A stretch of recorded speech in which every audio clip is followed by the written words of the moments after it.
ఈరోజు మనం egg omelette వేసుకుందాం. ఎగ్ ఆమ్లెట్లోకి మనం ఆనియన్ తీసుకున్నాం, కరివేపాకు తీసుకున్నాం, పసుపు తీసుకున్నాం, కారం తీసుకున్నాం, ఇక్కడ సాల్ట్ తీసుకున్నాం. ఫస్ట్ మంచిగా మనం ఎగ్ని ఇలా కొట్టేద్దాం ఫ్రెండ్స్. ఇలా పెంక లేకుండా వచ్చేలాగా చూసుకుందాం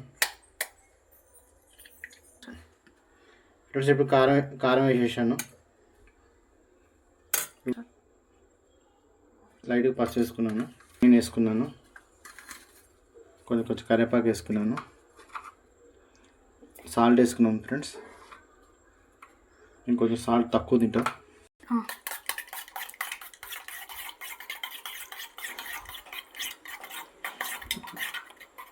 ఫ్రెండ్స్ మంచిగా మొత్తం కలుపుకున్నాం, మంచిగా కలిసింది చూడండి. ఉప్పు, కారం, పసుపు మొత్తం కలిసింది. పొయ్యి ముట్టించుకున్నాం, కొంచెం ఆయిల్ పోసుకుందాం ఫ్రెండ్స్. ఆయిల్ మొత్తం గిన్నె పెట్టినాం, ఆయిల్ వేడెక్కింది. ఇప్పుడు మనం ఆమ్లెట్ వేసుకోవడానికి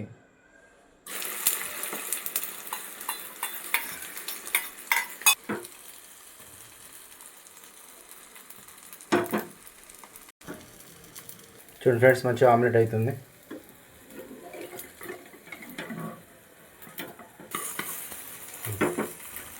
చూడండి ఫ్రెండ్స్, కొంచెం మంట తక్కువ పెట్టుకొని మంచిగా నీట్గా చేసుకోవాలి ఫ్రెండ్స్ ఆమ్లెట్. మనకి ఒకవైపు కాలింది, ఇంకోవైపు కూడా కాలిందో చూద్దాం. చూడండి ఫ్రెండ్స్, మంచిగా కాలింది omelette. Omelette is ready. Omelette ready. ఇంక స్టవ్ ఆఫ్ చేసేద్దాం. Hi friends, super friends, omelette మాత్రం కేక. మీకు ఈ వీడియో నచ్చితే లైక్ చేయండి, సబ్స్క్రైబ్ చేయండి, గంట సింబల్ కొట్టండి. Thank you friends, bye.